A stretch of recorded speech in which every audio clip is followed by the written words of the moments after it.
Hey guys, tonight we wander into a world of lace curtains, horse-drawn carriages, and a city so prim that it could make you feel underdressed just for existing. You're in Boston, late 19th century. The air smells faintly of coal smoke and fresh bread from street corner bakeries. You hear the clip-clop of hooves on cobblestone, the occasional clang of a trolley bell, and above all, the hush of voices that always seem to drop just a little lower when two women step out together, arm in arm. It's not scandal in the way you might think, no one's fainting in the street, but it's enough to make the neighbours twitch the curtains and take notes in their minds. So before you get comfortable, take a moment to like the video and subscribe, but only if you genuinely enjoy what I do here. And while you're at it, drop your location and your local time in the comments. It's always fun to see just where in the world you're listening from, whether you're curled up in New York, Tokyo, or somewhere with suspiciously loud crickets outside.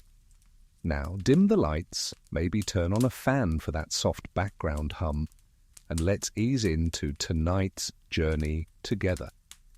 You're strolling through Back Bay, where rows of brownstone houses rise up like a row of proud eyebrows.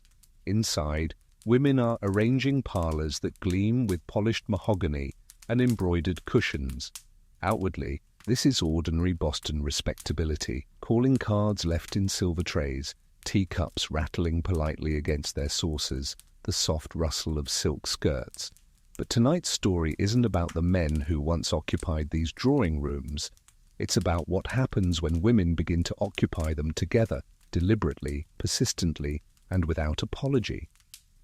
You notice how the city feels both rigid and restless. Boston prides itself on being proper, a place of Unitarian sermons, Harvard lectures, and tidy sidewalks, yet it is also the city of rebels. The same cobblestones where tea was tossed into the harbour now support women who quietly decide that they will not live as their mothers did. They will not necessarily marry men. They will not always surrender their income, their identity, their freedom. Instead, they might choose each other.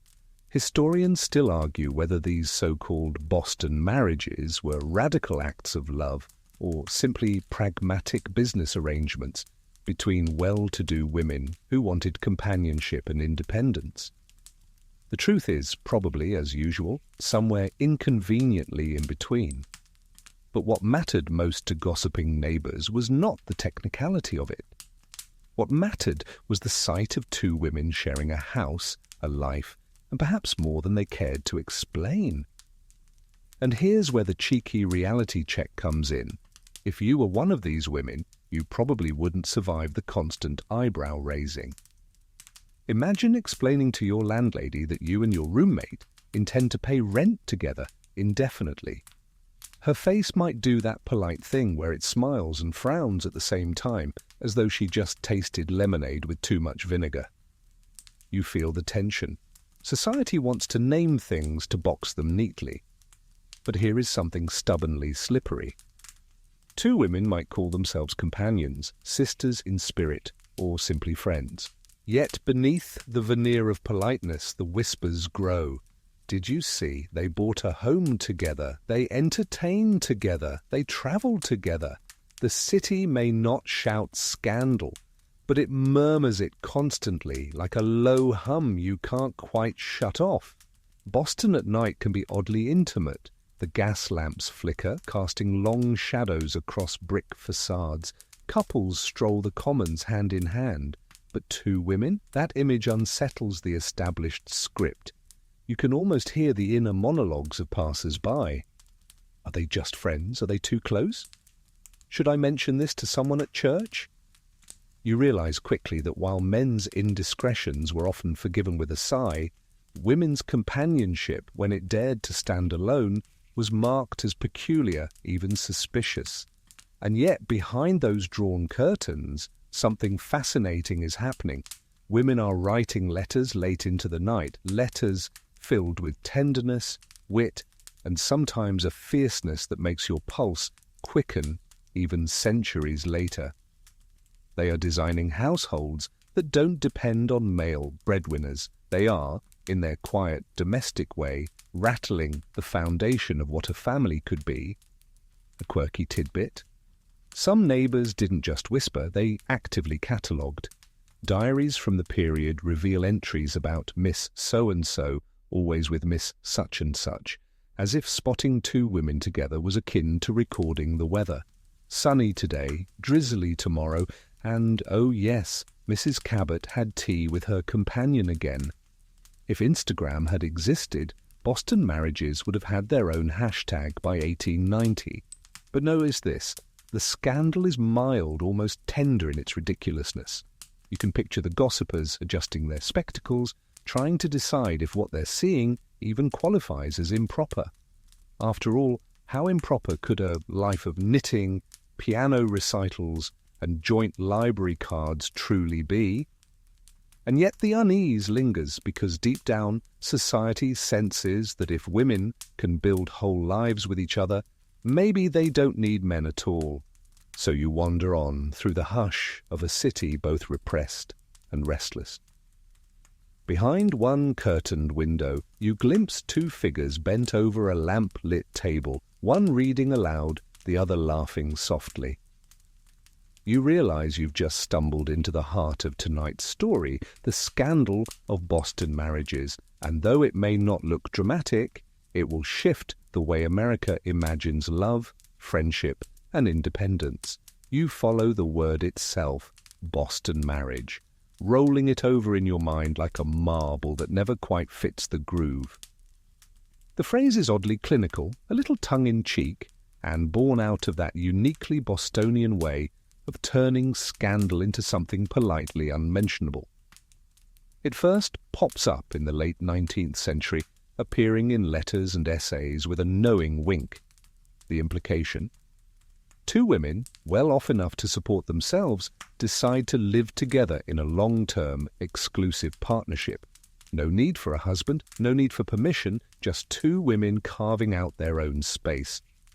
Now you might be tempted to picture lace curtains, sewing circles, and a lot of needlepoint, but don't be fooled. These arrangements were not about dainty hobbies. They were about survival, about autonomy, and about a sly act of defiance in a society that kept reminding women their true purpose was to marry men and produce heirs. Historians still argue whether the term itself was meant as satire, sympathy, or simple observation. Was it coined by critics trying to poke fun at spinsters pooling resources, or by allies who wanted a discreet euphemism? The debate continues like an old jazz record stuck on repeat. Imagine hearing the phrase whispered at a dinner party. "Oh yes, they're in a Boston marriage," it's said with a tilt of the head, a little smile, a little arch of the eyebrow. Everyone nods politely, but you can sense their curiosity simmering like soup left too long on the stove. Some would insist these partnerships were purely platonic, arrangements of convenience. Others hinted darkly at something unspeakable, though the unspeakable often boiled down to nothing more shocking than two women choosing each other instead of a man. One mainstream fact here. Henry James helped immortalize the idea in his 1886 novel, The Bostonians. The story paints a picture of two women, Olive and Verena, locked in an intense emotional partnership, disrupted by the arrival of a rather pompous male suitor. James never names the bond between Olive and Verena outright, but he doesn't need to. Readers felt the tension, the intimacy, and the discomfort of a society that couldn't quite process two women living outside its script. Of course, not everyone in Boston was rushing to coin fancy phrases. Many simply called such couples companions or friends and left it at that. Yet the label Boston marriage carried a peculiar energy. It was a half-acknowledgement, half-dismissal, like saying, well, that's just Boston for you. The city's reputation for producing educated women and reform-minded thinkers made it the perfect breeding ground for such arrangements. And here's the quirky tidbit. The term didn't really travel far outside of New England. In Chicago, New York, or San Francisco, two women living together might draw attention, but no one was calling it a Boston marriage. It was as if the city itself gave birth to the idea, wrapping it in the proper, slightly smug packaging that only Boston could provide. Now pause a moment and think about how tricky it must have been for the women themselves. Do you introduce your partner as your roommate? Do you shrug and call her a dear friend? Or do you boldly let the term Boston marriage hang in the air, daring others to interpret it however they wish?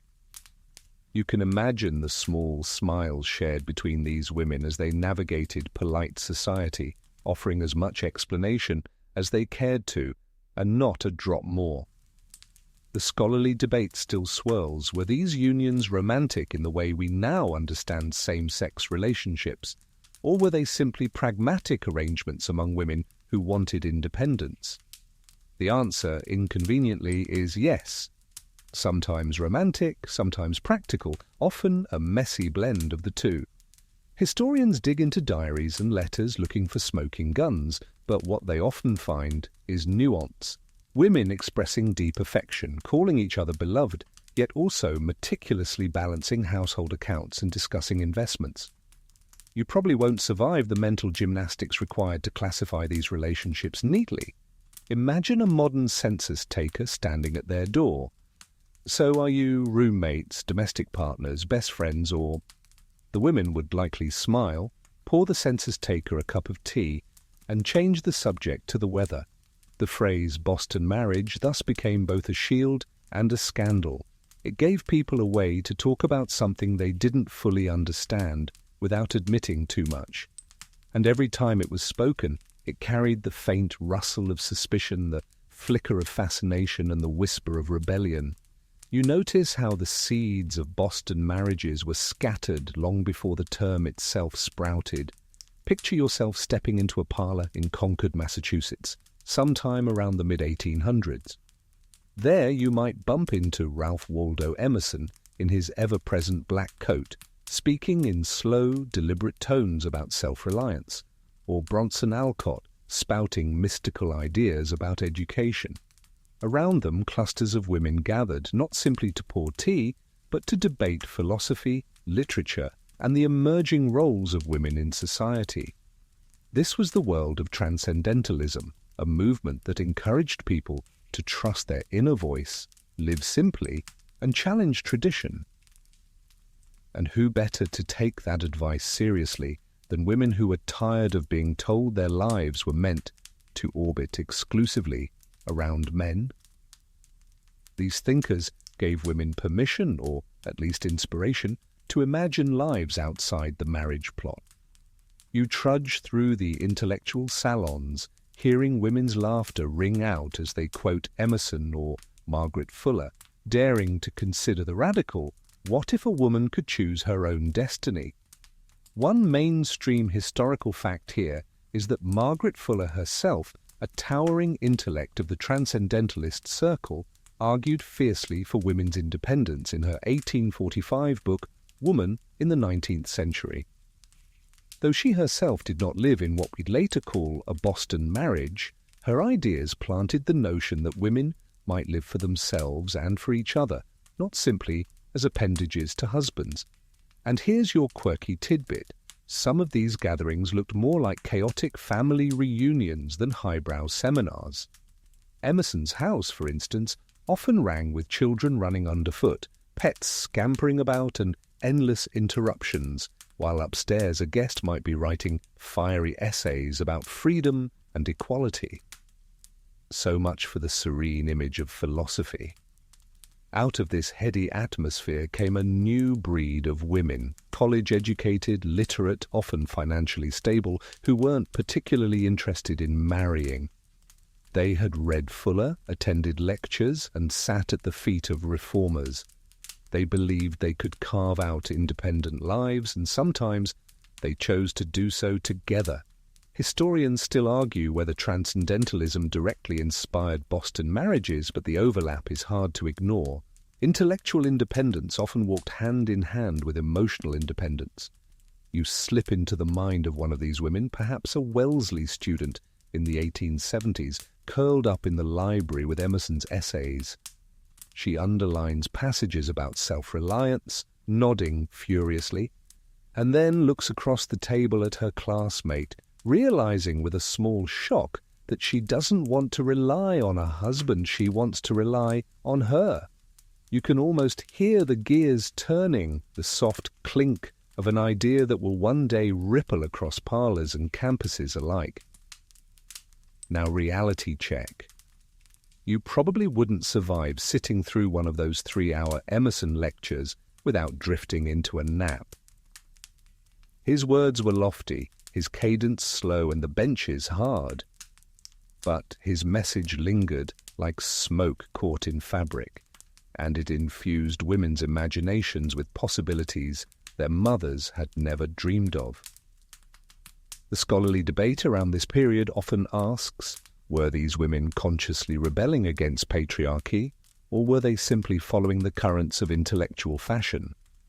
Some argue that Boston marriages were deliberate feminist statements, born of ideas seeded in Concord parlours.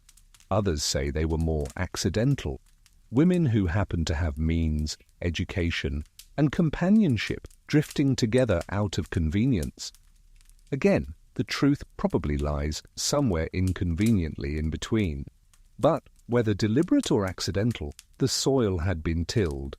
The transcendentalist era made it just plausible enough for women to envision a life beyond traditional marriage.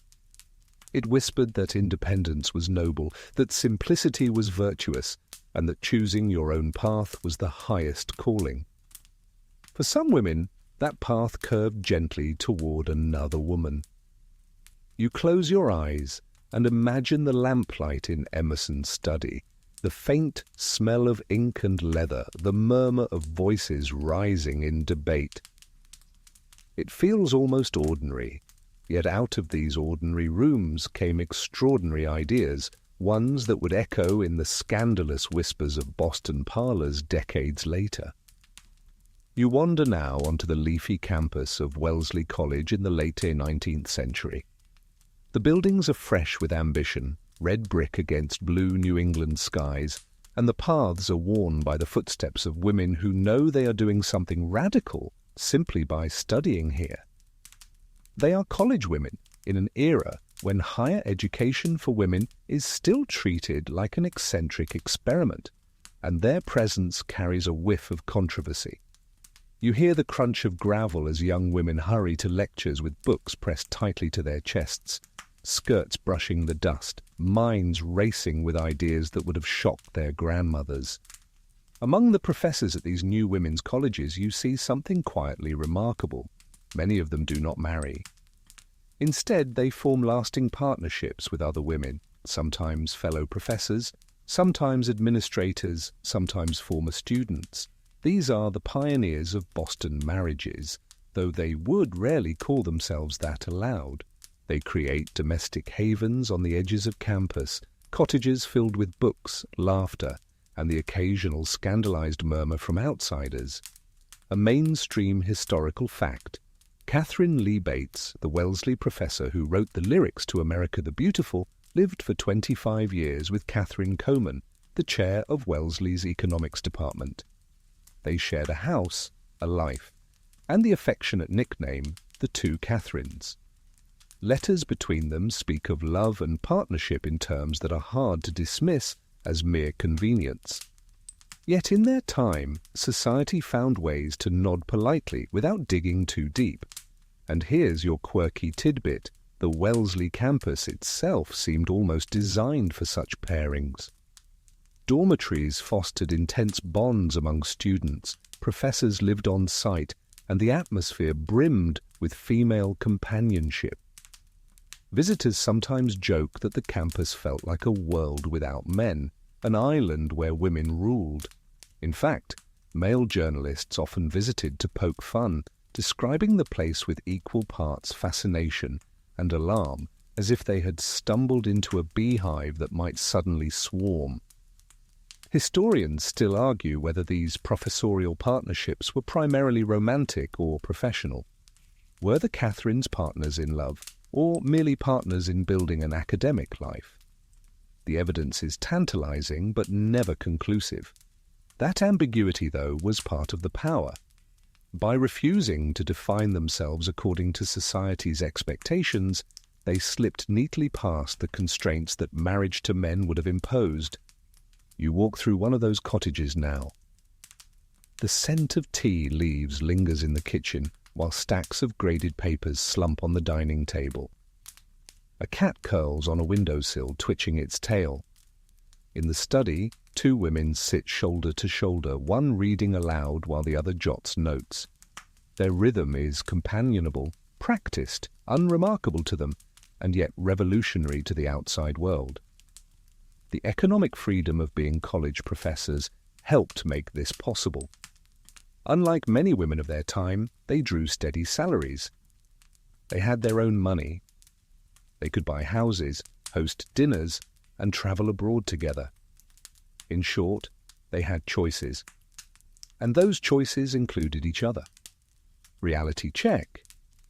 You probably wouldn't survive a week in a Wellesley classroom back then. The workload was brutal, the expectations high, and the rules strict enough to make your high school principal look like a pushover. Lights out at 10, chapel attendance mandatory, and an academic rigor designed to prove that women could handle just as much as men, if not more. Yet from that pressure, cooker, emerged bonds that lasted lifetimes. The college setting also gave these partnerships a shield. Two women living together could always be explained as a professional arrangement, a matter of practicality.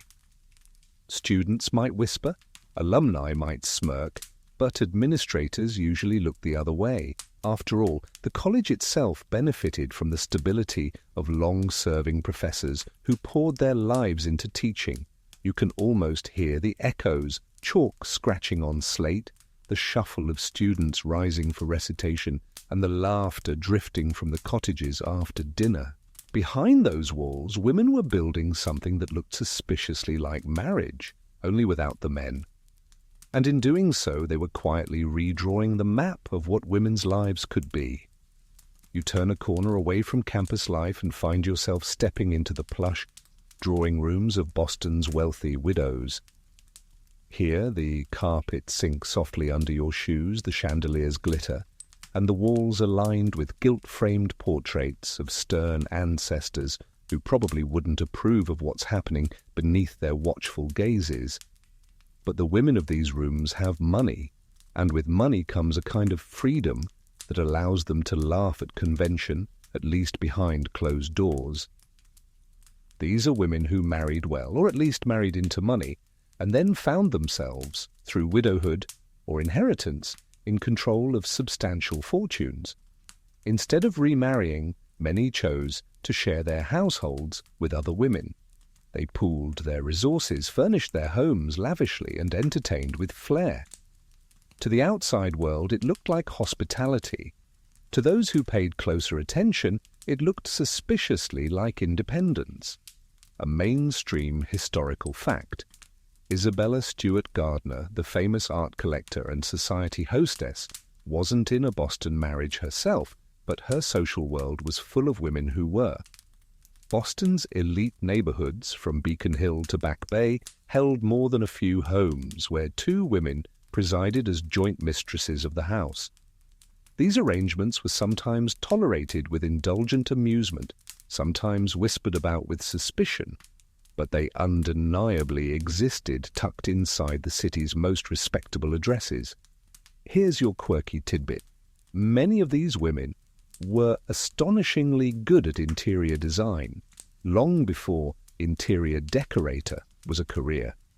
Guests would gush over how harmonious their rooms felt, matching curtains, hand-picked wallpapers, and little artistic flourishes. If HGTV had existed in 1890, Boston marriages would have had their own reality show, Two Ladies, One House, infinite gossip. The economics of it all mattered. A widow with a fortune could live alone, of course. But by inviting another woman to share her home, she added companionship, stability, and sometimes a second income stream. It was also a practical way to maintain large estates without the constant presence of male relatives who might try to meddle. You picture two women walking arm in arm through a conservatory, checking on their orchids, planning the next dinner party, and perhaps feeling a quiet thrill at knowing they didn't need anyone else. Historians still argue whether these arrangements were viewed as truly scandalous among the wealthy, or whether class privilege insulated them. On one hand, gossip thrived, servants whispered, and society pages made veiled jokes. On the other, these women had the money to keep critics at bay. Respectability could be purchased, after all, especially if your charity donations were generous enough to earn glowing mentions in the local press. Now, let's be honest, you probably wouldn't survive a single afternoon tea in one of these homes. The etiquette alone would finish you off. Forks for fish, forks for salad, forks for dessert, and heaven help you if you reached for the wrong one. Add to that the delicate dance of polite conversation, where saying the wrong thing about someone's drapery could be social suicide. And yet within this stifling politeness there was also something liberating. Two women could preside over the rituals of high society while quietly rewriting its rules. You stand in one such parlour now. The fire crackles, the silver gleams, and a guest book lies open on a side table with names of senators, authors, and visiting dignitaries. But the real story isn't in the signatures, it's in the way the two hostesses exchange glances, finishing each other's sentences, managing the household like a seamless team. To the guests it looks like good hospitality. To you it looks like a partnership, strong as any marriage, even if the law refused to recognize it. As the evening winds down, you notice the servants dimming the lamps and drawing the curtains. Outside, the city continues to whisper, but inside the women recline on their velvet chairs, comfortable in the knowledge that their wealth shields them, at least for now, from the world's judgment. And in that comfortable hush, the scandal of their independence feels less like rebellion and more like inevitability. You step back from velvet-draped drawing rooms and into the quieter mathematics of daily life. Independence was not just a matter of wit or willpower, it was built on arithmetic. Imagine two women sitting at a polished oak table, the glow of a kerosene lamp making their ink bottles shine. They spread their ledgers side by side. One brings her widow's pension, the other her modest inheritance. Alone, each would just scrape by. Together their combined resources buy a townhouse, pay for servants, and fund summer trips to the coast. It's as though companionship itself doubles the currency. Pooling incomes was quite literally liberating. Mainstream history reminds us that most women of the 19th century had few financial rights. Married women were often bound by coverture, a legal doctrine that folded their wealth into their husband. But two unmarried women living together avoided that trap. Their money remained theirs, and every dollar became a brick in the wall of their autonomy. Here's a quirky tidbit. Some Boston marriages even attracted envy from bachelors. Men complained in editorials that wealthy women were locking up prime real estate together, leaving fewer grand houses on the market for conventional families. Imagine being so irritated that you write to the paper to scold two women for decorating their parlour too well. That's pettiness worthy of its own sitcom. Historians still argue whether these partnerships were mostly about economics rather than emotion. Some suggest they were purely practical, two women shielding themselves against poverty in a world where being single was precarious. Others insist the financial arrangement was simply a framework, with affection being the true foundation. The ambiguity lingers just as their neighbours lingered at garden gates, wondering what exactly went on inside. You find yourself picturing the hum of daily economies. One woman balancing the accounts while the other returns from the market with baskets of apples and fresh bread. They share the cost of coal for the winter, the fees for piano lessons, the occasional indulgence of theatre tickets. Alone, extravagances would feel risky. Together, they feel secure, even ordinary. Security is its own quiet revolution. Reality check. You probably wouldn't survive 1 month of keeping 19th century household books, every penny accounted for, every receipt saved, interest rates hand-calculated without calculators. Yet women who managed Boston marriages became expert accountants, lawyers, and financial planners in all but name.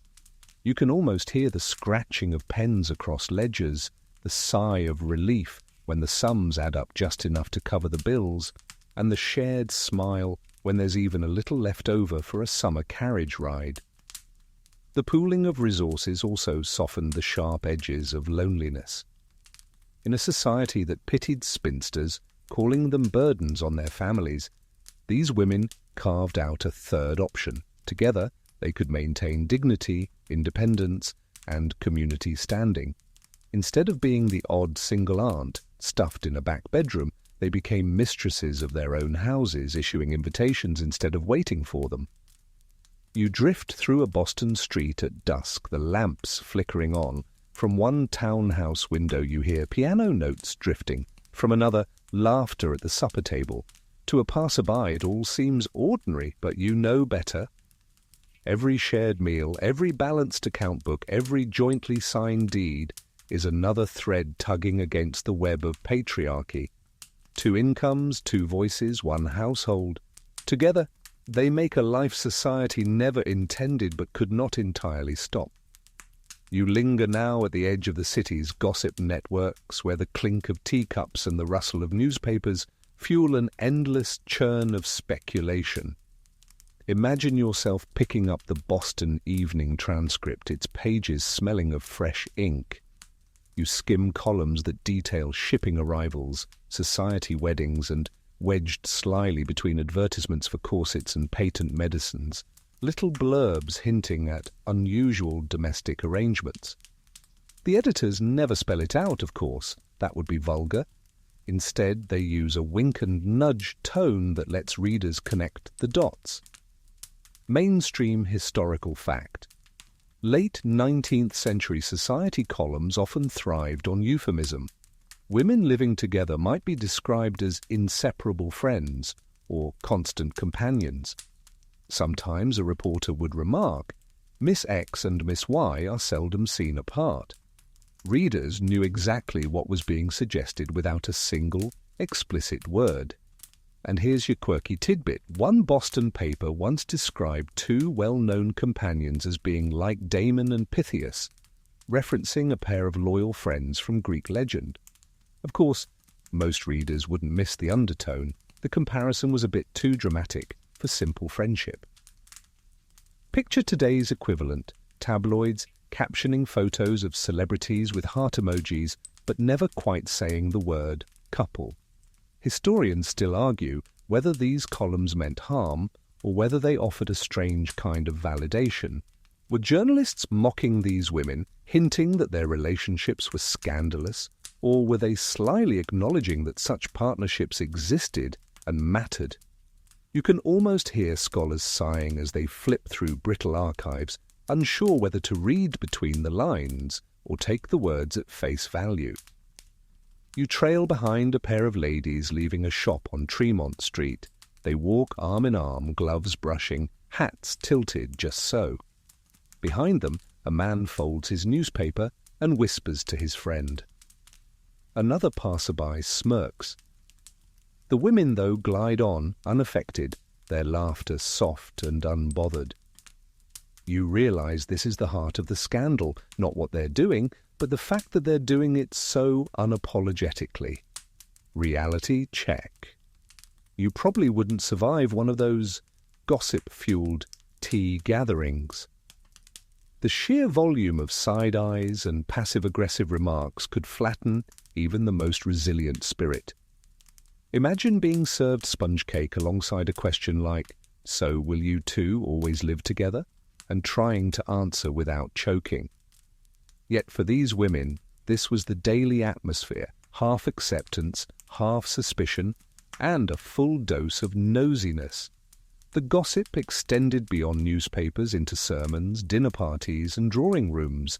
It was a low hum, always present, like background static.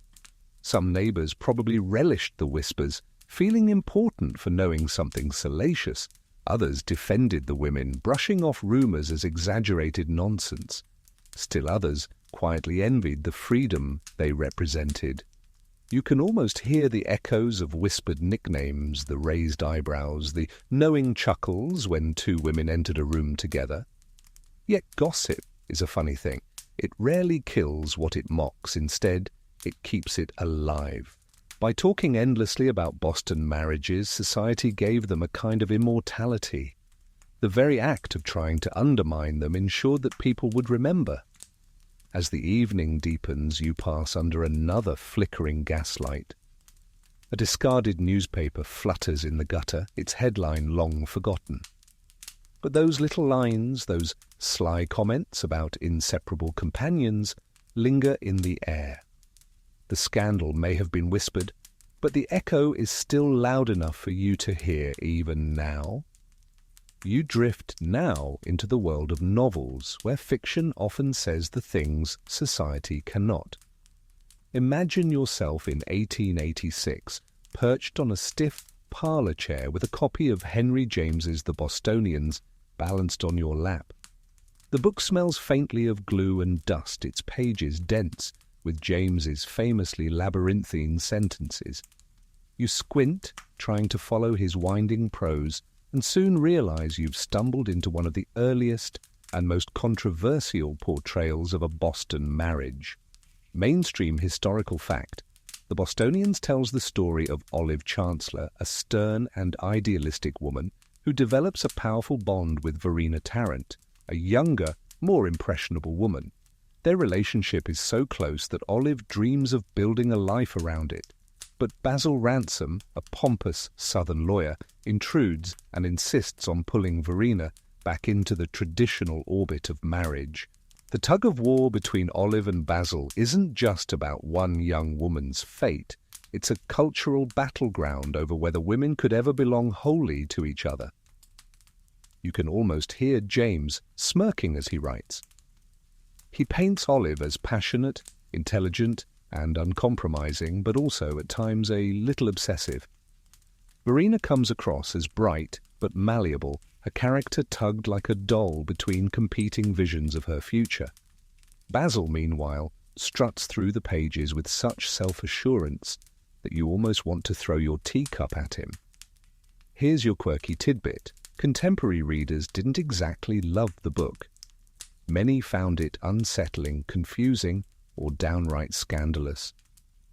One reviewer sniffed that it was a most disagreeable novel. Another claimed it exposed the perils of women's independence. Yet the fact that it provoked such reactions shows how James had touched a nerve. By putting a version of a Boston marriage on display, he forced readers to confront a reality they preferred to leave unspoken. Historians still argue whether James intended sympathy or satire. Was Olive meant to be admired for her courage or mocked for her intensity? Was Verena a victim, a heroine, or simply a narrative pawn? James himself never clarified, and so the debates continue, each interpretation revealing as much about modern readers as about 19th century ones. Reality check. You probably wouldn't survive a James novel without nodding off at least once. His sentences coil like ivy around a fence, refusing to end when you think they should. Perfect for bedtime history, but tricky if you're expecting an easy page turner. Still, the reward for trudging through is the glimpse into how Boston marriages were perceived, not just as gossip fodder, but as literary subject matter that unsettled and intrigued. You picture the scene, Olive and Verena in a quiet Boston parlour, the gas light flickering as Olive leans forward, her hand hovering near Verena's. The air is thick with words unspoken, a tension James leaves unresolved. Then Basil barges in, bringing with him all the weight of patriarchal authority. The triangle becomes not just personal but symbolic: man against woman, tradition against independence, society against scandal. As you close the novel and set it aside, you realize that literature has preserved what gossip only hinted at. The Bostonians captured the unease, the fascination, and the fragility of female partnerships in that era. It exaggerated them, perhaps, but it also immortalized them, ensuring that the phrase Boston marriage would ripple outward beyond tea tables and lecture halls into the broader imagination. You hear the whisper of pages turning, the rustle of skirts as someone adjusts in her chair, the soft sigh of readers both curious and uncomfortable. Fiction had held up a mirror, and the reflection startled everyone, yet it also made the existence of Boston marriages impossible to ignore. You leave behind the pages of Henry James and walk into the realm of lived experience, where the dividing line between friendship and romance becomes a foggy borderland. Imagine two women seated on a porch in rocking chairs, sipping lemonade in the sticky Boston summer heat. Neighbors pass by, nodding politely, but in their heads they ask the question that has lingered for centuries: what exactly is going on between them? Mainstream historical fact. In the 19th century, female friendships were often celebrated openly.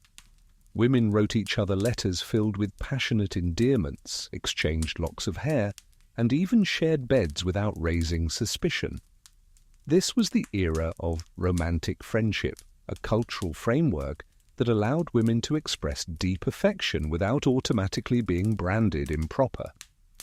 The trouble began when such friendships stretched into adulthood, became exclusive, and, crucially, replaced marriage to a man. That's when polite admiration turned into scandal. You tilt your head at the irony. Two schoolgirls braiding each other's hair, perfectly sweet, two middle-aged women pooling resources and planning a life together, suddenly threatening. Historians still argue whether this shift represented society's fear of female independence or a growing recognition that these friendships sometimes carried romantic weight. Either way, the line was blurry enough to keep everyone guessing. Here's your quirky tidbit. Some women in romantic friendships signed their letters as if they were married couples. They might call themselves wedded hearts or invent pet names like dear spouse. These phrases could be brushed off as flowery exaggeration, but when paired with decades of cohabitation, they start to look a little more serious. If emojis had existed, hearts and ring symbols would have flooded their correspondence. The ambiguity drove people wild. Neighbors craned their necks, trying to decide if what they were seeing was harmless or radical. Ministers frowned, fearing moral decay. College administrators sometimes turned a blind eye, while students whispered in dormitories, wondering if their professors' companionship was something more. The women themselves rarely clarified. Why should they? Naming it only gave gossip more fuel. Reality check. You probably wouldn't survive trying to categorize these relationships neatly. Imagine being tasked with sorting every Boston marriage into just friends and romantic. The evidence is always slippery. Letters that sound like love poems but end with shopping lists, diaries that confess devotion but also note cold deliveries. It's like trying to solve a jigsaw puzzle with half the pieces missing and the rest smudged. You sense, though, that the real scandal wasn't whether these women were physically intimate. It was that they created lives centered on each other rather than on men. By doing so, they quietly questioned the entire foundation of marriage, family, and gender roles.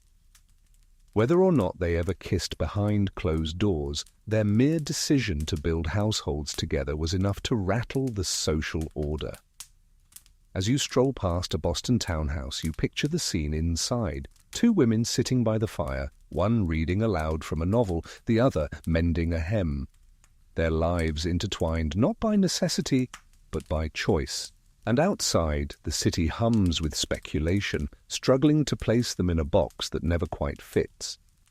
The rocking chairs creak, the lemonade glasses clink, and the question lingers like summer humidity. Where does friendship end and romance begin? You realize the answer isn't nearly as important as the fact that these women chose each other at all. You hear the scratch of nibs on paper, the rustle of envelopes, and the faint hiss of sealing wax cooling under a firm thumb. Letters were the lifeblood of Boston marriages, and in those letters, words carried double meanings layered like lace over velvet. You imagine a woman hunched at her writing desk, a lamp glowing beside her, as she writes, "My dearest companion, how empty the rooms feel without your voice." The phrasing could pass as polite affection if intercepted, yet you sense the pulse of something deeper. Mainstream historical fact, countless letters survive from 19th century women who lived together in lifelong companionships.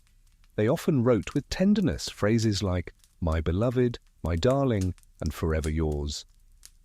In an era when men controlled the public narrative, these private words became hidden blueprints of female intimacy. Some collections, preserved in archives today, read less like practical correspondence and more like long, unbroken love letters. Here's a quirky tidbit. Women often used flowers as coded language in their notes. A violet might mean devotion, a pansy remembrance, and a rose, of course, affection bordering on passion. Imagine opening a letter and finding a pressed bloom tucked inside, its fragrance faint but lingering, a secret declaration that could bypass even the nosiest postman. It was the 19th century equivalent of sliding a heart emoji into someone's DMs. Historians still argue whether the intensity of these letters reflected genuine romance or simply the accepted language of romantic friendship. Some insist the words should not be read through modern lenses of sexuality. Others point out that the letters, paired with shared households, hint at bonds society wasn't ready to name. The debate swirls like ink dropped in water, impossible to separate cleanly. You can almost feel the excitement of receiving one of these letters. The maid delivers the envelope and you retreat quickly to your room, heart thumping. You break the wax, unfold the paper, and read words that warm your cheeks. "I count the days until I am once more in your arms." Was this just flowery prose, or was it confession? The ambiguity itself was protection, safe to show others, yet charged with secret meaning. Reality check. You probably wouldn't survive trying to write letters like these today. Imagine your Wi-Fi going down for a week and being forced to express your deepest feelings in 12 pages of cursive.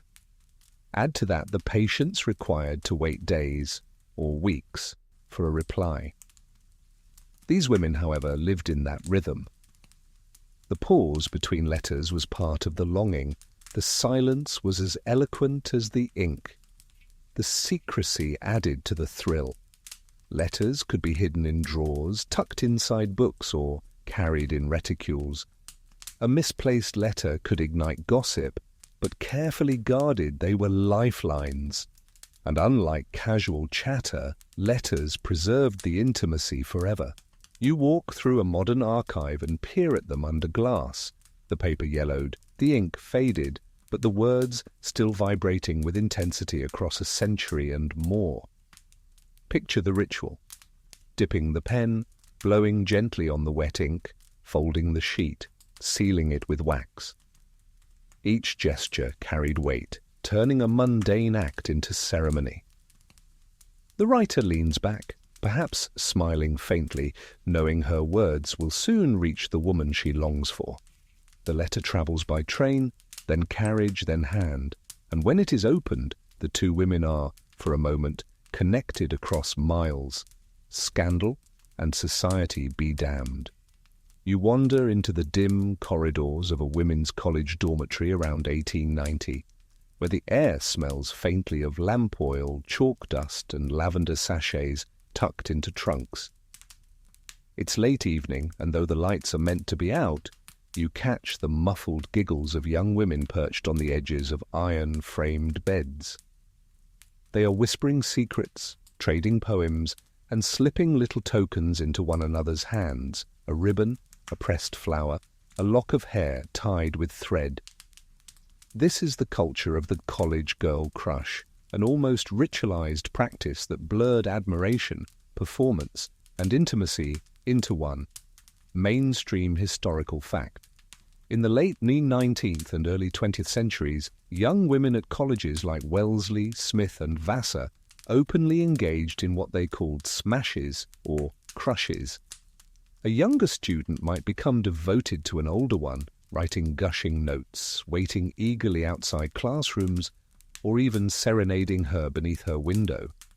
The colleges themselves tolerated these displays, sometimes even encouraging them, because they were seen as part of cultivating refinement and social grace. Your quirky tidbit. These crushes sometimes included full-blown ceremonies. At Smith College, for instance, students held elaborate mock weddings where one young woman would marry her crush in front of a cheering audience. They exchanged rings, vows, and sometimes even kisses, all considered harmless play. Imagine trying to explain that to your dean today. Don't worry, Professor, it was just a pretend marriage in the quad. Very academic. Historians still argue whether these practices were innocent rites of passage or thinly veiled expressions of desire. Some scholars describe them as training for heterosexual marriage, rehearsals in affection and loyalty. Others argue they were genuine emotional outlets, and for some women, the first steps toward lifelong partnerships that society struggled to name. The debate lingers in the archives where faded photographs of beaming students with arms entwined sit beside letters declaring eternal devotion. You slip quietly into a dormitory room. Two young women sit cross-legged on the floor, their textbooks abandoned. One recites a sonnet, her voice trembling just enough to betray her feelings. The other listens intently, cheeks flushed, heart racing. Outside, the night wind rattles the windows, but in here, the world feels suspended. Their friends might tease them, call it a crush, laugh knowingly. But you sense how deeply it matters to them in the moment. Reality check. You probably wouldn't survive a single week under the rules of these colleges. Imagine being required to wear hats at meals, to walk 2 by 2 across campus, and to attend compulsory chapel at dawn. Add to that the looming threat of demerits for speaking too loudly after curfew. Yet within those strict walls, the young women carved out pockets of rebellion and tenderness. These smashes rarely lasted beyond graduation, but some did. Letters followed students after they left campus, and some pairs chose to continue living together long after college. What began as playful devotion sometimes ripened into the very Boston marriages that unsettled society. The line between girlish affection and adult partnership was thin, and many women crossed it without fanfare, stepping into shared apartments or cottages as naturally as if it were the next stage of life. You walk down the corridor and see doors ajar, candlelight spilling across worn rugs. On one wall, a hand-drawn card declares, "To my Valentine," in swirling script decorated with pressed violets. The gesture seems innocent, but the sentiment is unmistakable. In the hush of that dormitory night, with the sound of distant laughter echoing through the halls, you realize that what started as ritualized play was also rehearsal for independence, practice in choosing affection freely, even when society could not quite name what it was. You step out of the dormitories and into meeting halls that hum with energy, banners hanging from the rafters, pamphlets stacked neatly on tables. Here, the air is filled with talk of abolition, suffrage, temperance, and education reform. And woven into these movements, you notice, are pairs of women, companions whose shared devotion to one another seems to fuel their shared devotion to a cause. It's as if the bond between them adds wattage to the lantern they carry into the world. Mainstream historical fact. Many notable reformers lived in arrangements that looked remarkably like Boston marriages. Jane Addams, founder of Hull House in Chicago, shared her life and work with Mary Rosé Smith for decades. Frances Willard, a towering figure in the Women's Christian Temperance Union, also had intense, enduring bonds with other women. Their partnerships were not just private but public, sustaining them through the exhausting labor of reform. Here's your quirky tidbit. Hull House, that famous settlement in Chicago, became such a hub of reform activity that visitors joked it had more committees per square foot than any other building in America. Women living there didn't just host sewing classes and lectures. They staged amateur theatricals, wrote satirical newsletters, and even debated over the best methods of garbage collection. Imagine a meeting where someone passionately argues the moral implications of trash pickup schedules, while across the table two women exchange glances that speak of deeper solidarity. Historians still argue whether these partnerships should be read primarily as political alliances or personal ones. Were women like Addams and Smith simply efficient co-workers who happened to share homes and hearts, or were their lives together an essential foundation for their activism? The debate reflects our hunger to separate the personal from the political, when in reality the two were braided tightly together. You picture the scene, two women returning home after a long day of speeches and meetings. Their voices are hoarse, their shoulders heavy, but as they cross the threshold of their shared house, they sigh with relief. One hangs up her shawl, the other puts the kettle on. They sit together in the lamplight, reviewing the day, planning the next. Their companionship steadies them, giving them the stamina to keep pressing forward into the storm of public resistance. Reality check. You probably wouldn't survive the sheer number of committees these women ran. Imagine juggling a suffrage league, a temperance society, a child labour task force, and a literary club, then still finding time to write long letters to your partner. Modern multitasking feels trivial compared to their level of organised chaos. Yet in the midst of it all, the intimacy of Boston marriages provided a kind of ballast, a grounding presence in lives that might otherwise have capsized under pressure. The neighbours, of course, noticed. Reformers were already viewed as troublemakers, and women who lived together while agitating for social change drew an extra layer of suspicion. Were their reforms fueled by unnatural relationships? Ministers warned their congregations to beware of women who seemed too independent, too connected to one another, too insistent on reshaping the world. Yet that suspicion only underscored their power. You walk through one of these bustling houses, papers stacked high on desks, maps of neighbourhoods pinned to walls, posters announcing rallies fluttering in doorways. Amid the chaos, two women share a quiet look before stepping out again to face the public.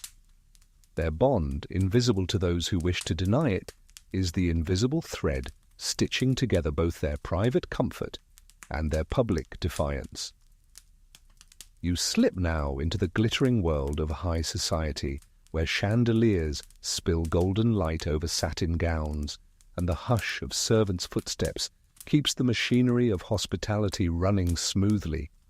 In these rooms everything gleams, silver polished until it blinds, glass goblets sparkling like captured stars, pianos softly accompanying the murmur of polite conversation.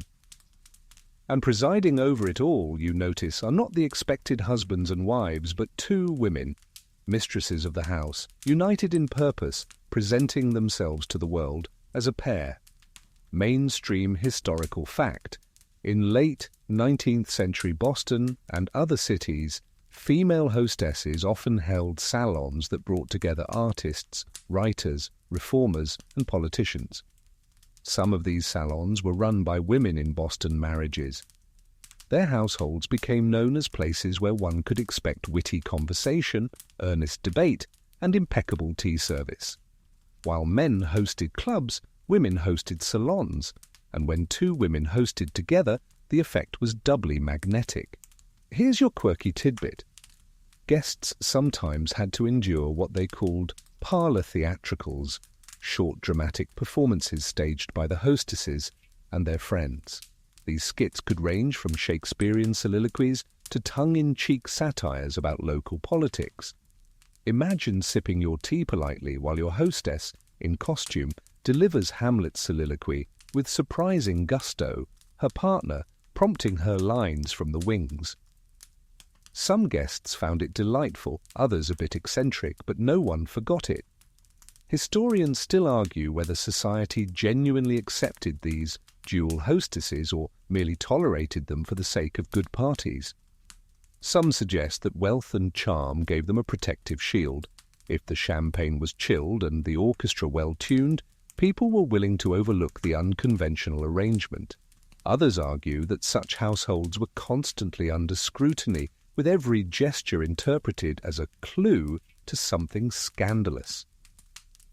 You stand near the corner of one of these salons watching as a senator leans forward to argue policy with a poet, while two women glide gracefully through the room, offering refills and witty asides. Their presence is seamless, as though the very air bends around them. The guests address them both as equals, thanking the ladies for their hospitality. No one dares ask which one is the real mistress of the house. Reality check. You probably wouldn't survive the conversational acrobatics required at one of these gatherings. Topics range from theology to the latest opera performance, and heaven forbid you confuse your Verdi with your Wagner. One wrong remark could exile you to the corner with the other dullards. Yet for the women hosting, the salon was their stage, their opportunity to wield influence under the guise of entertainment. These salons weren't just social fluff. They helped shape public opinion, spread reform ideas, and knit together networks of power. Behind the laughter and the champagne, serious conversations unfolded about suffrage, education, and art. And the women who ran these salons weren't just pouring tea, they were quietly bending the social world to include themselves on their own terms. You drift past the guests and catch a moment between the two hostesses. One adjusts a vase of flowers, the other hands her a fan, their movements synchronized like dancers. To everyone else, it's simply efficient teamwork. To you, it feels like something deeper. An unspoken choreography learned through years of shared living. The lamps glow lower as the evening winds down, and the final guests depart into the cool night air. The women close the doors, exchange a look, and let out the laughter they've been holding in all evening. Inside, the scandal doesn't feel scandalous at all. It feels like home. You slip from glittering salons into lecture halls where the air feels heavier, dense with the scent of chalk and the mustiness of medical tomes. Here, men in stiff collars and wire-rimmed spectacles rise to pontificate about the perils of female education. Their voices echo like thunder, warning of dangers that sound absurd to your ears, but were taken with grave seriousness in theirs. Mainstream historical fact. In the late 19th century, physicians such as Dr. Edward H. Clarke argued that higher education for women led to physical and mental decline. Clarke's 1873 book Sex in Education claimed that rigorous study damaged women's reproductive organs, leaving them weak, hysterical, and incapable of motherhood. His theories carried weight, and newspapers eagerly reprinted them, fueling a cultural fear that educated women, especially those who bonded too deeply with each other, were a threat to society's future. Here's your quirky tidbit. One critic insisted that if women studied too hard, their brains would literally steal blood from their wombs.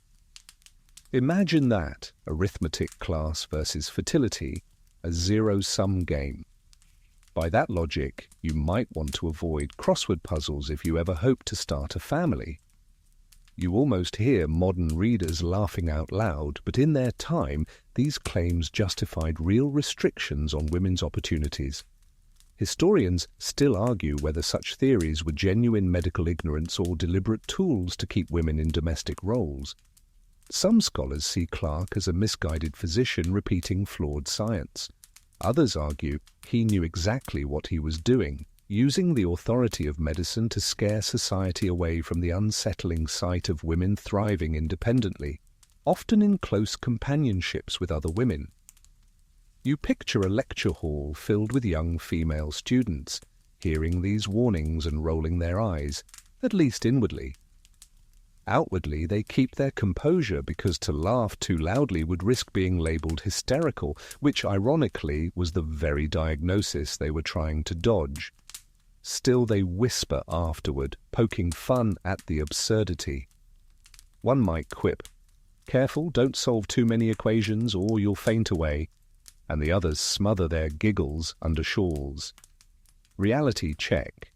You probably wouldn't survive a single scientific lecture from that era without walking out. Imagine sitting through 2 hours of a professor gravely explaining that women's ovaries were like fragile clock springs that snapped under the pressure of Latin conjugations. And yet many women endured it, refusing to let junk science dictate their futures. The warnings weren't just about health, they carried an undertone of fear about relationships between women. If two college women spent too much time together, critics fretted it might be unhealthy, even dangerous. The phrase abnormal attachments sometimes cropped up in medical texts, coded language that tried to pathologize bonds that society couldn't understand. You hear the echo of chalk on slate, the clatter of notebooks closing, and the rustle of skirts as students file out of the hall. Behind them, professors remain at the podium, congratulating themselves for saving womanhood from the horrors of algebra. But outside, in the twilight, two students walk arm in arm, laughing softly, utterly unconvinced. The medical establishment's dire warnings failed to stop women from pursuing education or from forming lifelong bonds with each other. If anything, the absurdity of those claims only hardened their resolve. And as you drift down the stone steps of the lecture hall into the cool Boston evening, you realize that every ridiculous theory made the scandal of Boston marriages all the more delicious, because it showed just how desperate society was to explain away what it could not control. You move now from lecture halls to parlors again, where voices quaver with worry not over algebra or Latin verbs, but over femininity itself.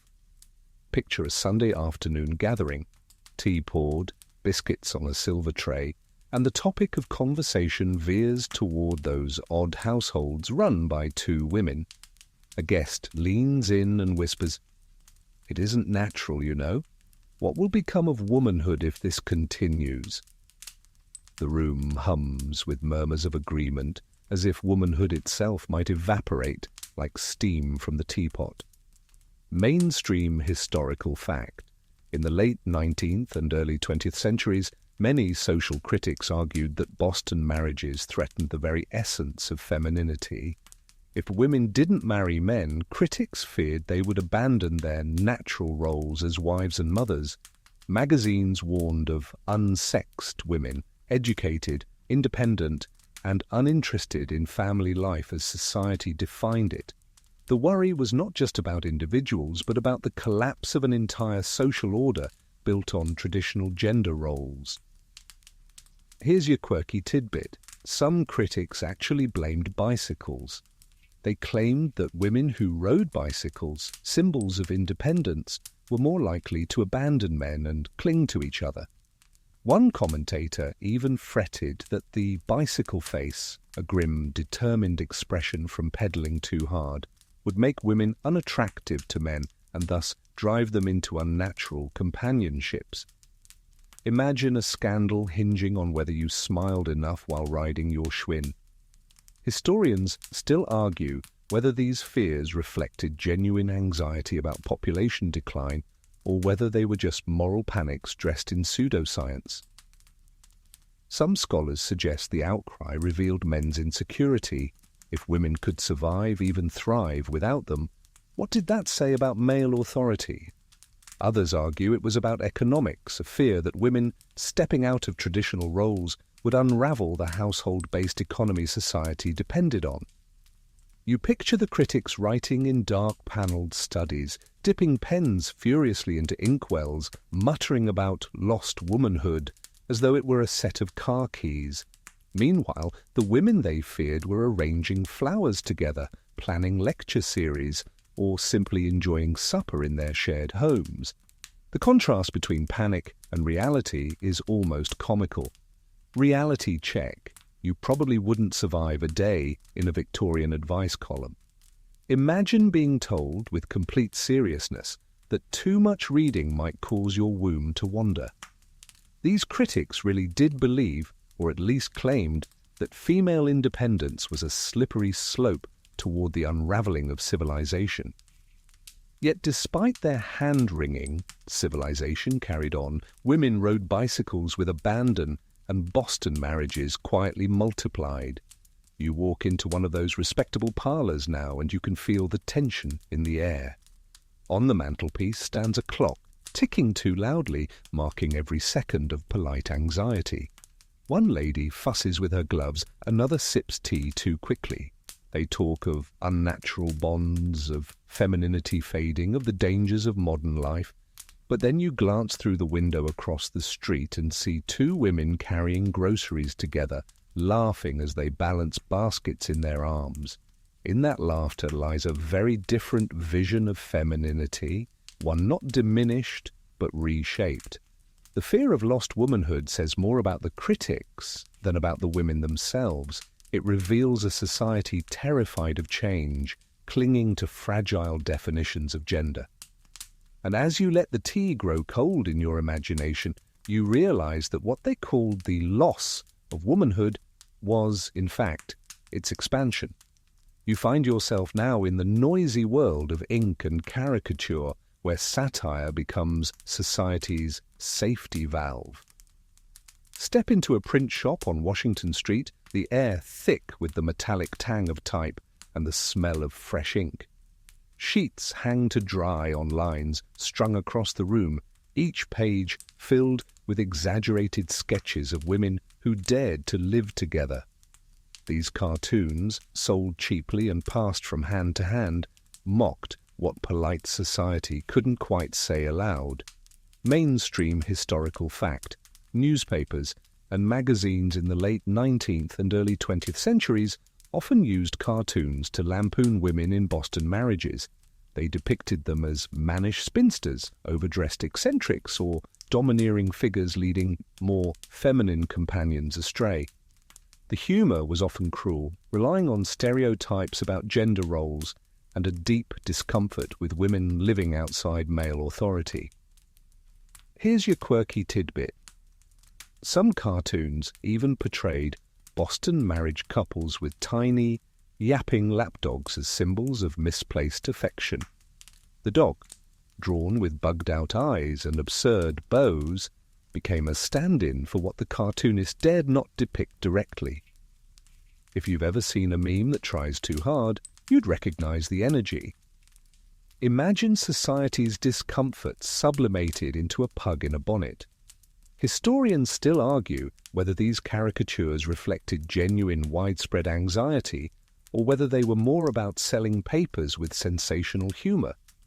Were these cartoons shaping public opinion or simply feeding on prejudices that already existed? The ambiguity lingers like a smudge of ink across the page. Was it a joke or was it propaganda? You stand over the shoulders of printers as they crank the press. Out come the sheets. One shows two women at a dinner table, one in spectacles and severe dress, the other timid and fluttering, with the caption suggesting the household is queer in both senses of the word. Another shows a woman in bloomers, caricatured with an oversized jaw, dragging along her friend, while bystanders gape. The humour is blunt, yet the message is clear. Independence is funny until it isn't, and Boston marriages were ripe for ridicule. Reality check. You probably wouldn't survive the sheer unsubtlety of these cartoons. Imagine your social life boiled down to a single sketch, your complexity reduced to a silly caption. Today, you'd rage tweet. Back then, you'd sigh, fold the paper, and perhaps paste the caricature into a scrapbook as a badge of honor, or as a reminder of how society tried to flatten you. And yet the ridicule had an unintended effect. By satirizing Boston marriages, the cartoons confirmed their existence. They spread awareness, even fascination. Readers who had never encountered such arrangements now saw them in print, exaggerated but undeniable. What was mocked became, paradoxically, more real in the public imagination. You drift out of the print shop and into a cafe where men chuckle over the latest drawings, shaking their heads at the supposed absurdity of it all. But across town, two women laugh too, at the sheer clumsiness of the caricatures, at the thought of strangers who think a pug in a bonnet could capture the depth of their lives together. The satire stings, yes, but it also glances off, leaving behind only more proof that their lives were visible enough to rattle society. As you leave the cafe, you notice a discarded cartoon flapping in the gutter. The ink smears, the lines blur, but the joke remains legible. And you realize that every attempt to make Boston marriages into a punchline only etched them deeper into history's pages. You leave behind the noisy press rooms and the smudged laughter of caricatures, stepping now into something quieter, gentler. A garden gate creaks open and you follow the sound of clippers snipping roses. Inside, two women move with easy familiarity, one kneeling among herbs, apron dusted with soil, the other arranging flowers in a jug for the parlor table. The world outside might gossip, sneer, or laugh, but here in the rhythms of domestic life, scandal dissolves into something profoundly ordinary. Mainstream historical fact. Many Boston marriages looked less like radical social experiments and more like comfortable households. Women shared chores, decorated rooms, cared for pets, and planned meals. They carved out daily routines that mirrored conventional families, but with one notable absence: men. To the outside observer, these households seemed both shockingly unconventional and strangely familiar, a paradox that baffled polite society. Here's your quirky tidbit.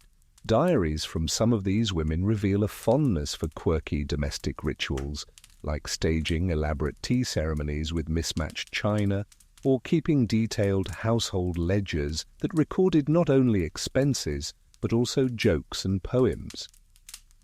Imagine flipping through your budget notebook today and finding, beside coal, $3.75, a doodle of a cat wearing spectacles.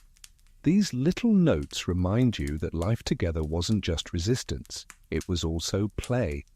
Historians still argue whether the domestic normalcy of Boston marriages made them more palatable or more threatening. Did the image of two women managing a tidy household reassure neighbors that nothing scandalous could be happening? Or did it intensify suspicion precisely because their lives looked so complete without men? That tension lingers in the background of every surviving description, admiration mixed with unease. You wander into the kitchen. The kettle hisses on the stove, bread cools on the windowsill, and the smell of lavender soap lingers from freshly scrubbed linens. One woman hums as she stirs stew, the other reads aloud from a newspaper, occasionally pausing to laugh at a misprint or frown at the latest political squabble. It feels so ordinary, so achingly familiar, that you wonder how it could ever have been labelled scandal. Reality check. You probably wouldn't survive 1 week managing a 19th century household without modern conveniences. No electric lights, no washing machines, no microwaves, just coal to haul, butter to churn, and laundry boiled by hand. Yet these women carried out all of it, and did so with the added layer of having to prove constantly that their chosen households were legitimate. The effort was immense, but so was the reward. A life built on mutual care, not obligation to men. Evenings often ended in quiet rituals.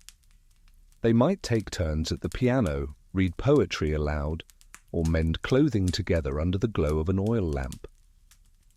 Sometimes they entertained friends, other times they simply sat in companionable silence. Their neighbors might strain their ears for scandal, but what they would most often hear was the sound of ordinary domestic life, dishes clinking, chairs scraping, laughter floating through half-open windows. You stand in the doorway as night falls, the house warm with lamplight, the garden fragrant with late blooms. Two women sit together sipping tea, their shoulders nearly touching. No drama, no raised voices, just the gentle weaving of daily life into something durable. And as you watch, you realize the scandal wasn't in what they did. It was in how effortlessly they proved that a home could thrive without men at its center. You step away from the lamp-lit parlor and follow the sound of trunks being strapped shut, carriage wheels rattling, and tickets rustling in gloved hands. Travel, for many of these pairs of women, was not just recreation, it was declaration. Imagine two women boarding a steamer bound for Europe, their dresses rustling as they ascend the gangway. They lean on the railing together, the Atlantic stretching endless and grey before them, while behind them Boston's gossip grows faint. Mainstream historical fact.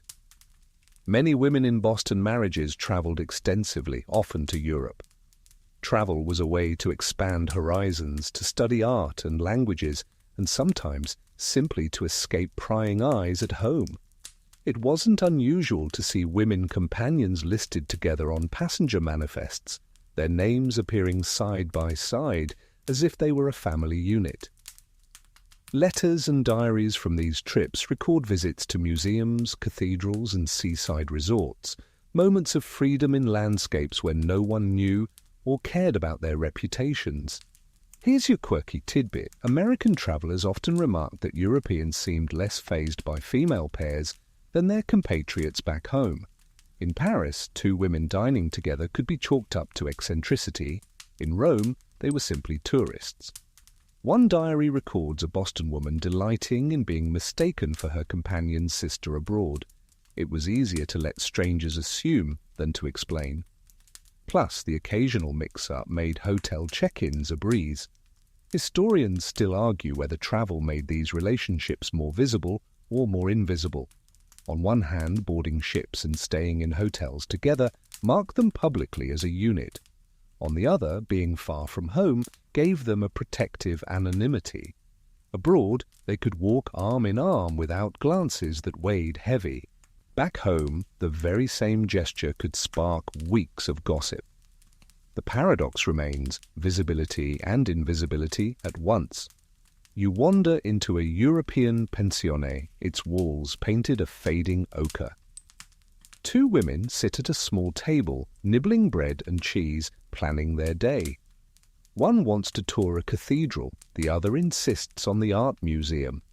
They squabble gently in the way of people long accustomed to each other, finally agreeing to split the day in half. Their laughter fills the room, drowning out the clatter of other travellers. No one here knows them as scandalous. They are simply themselves. Reality check. You probably wouldn't survive 19th century travel without complaining. The luggage alone weighed a ton, trains ran late, seasickness was practically guaranteed, and hotel plumbing ranged from questionable to non-existent. Yet these women endured all of it, not only for adventure, but for the joy of exploring together. Travel was both test and reward, an affirmation of their companionship. Sometimes their letters home carried subtle triumph. We are well, and the journey is delightful. The subtext was clear. See, we manage quite well without husbands. Each ticket purchased, each passport stamped, was a line written against the narrative that women couldn't stand alone. You follow them through Venice canals, up alpine paths, and across London's smoky streets. Everywhere they go, they are both invisible and extraordinary, just two travellers in a sea of humanity, yet also living proof of what society back home tried to deny. By the time they return to Boston, their trunks stuffed with guidebooks and souvenirs, they carry more than memories. They carry proof. Proof that their partnership can withstand distance, seas, and scrutiny. You return with them to Boston, your mind turning over the paradox you've carried since the start. Were these women simply friends, or were they something more? The blurred line of queerness is the place where the story rests most uneasily, where historians tiptoe, where neighbours whispered, and where modern readers lean forward, hungry for clarity. Mainstream historical fact, the term lesbian was not widely used in American culture until the early 20th century.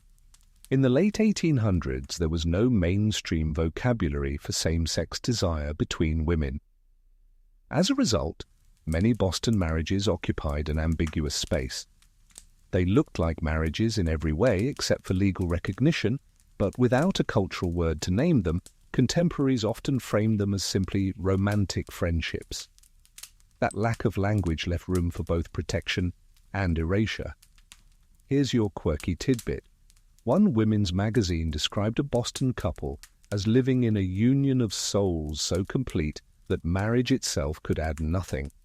The article meant it as praise, not scandal, and yet the phrasing today makes you blink.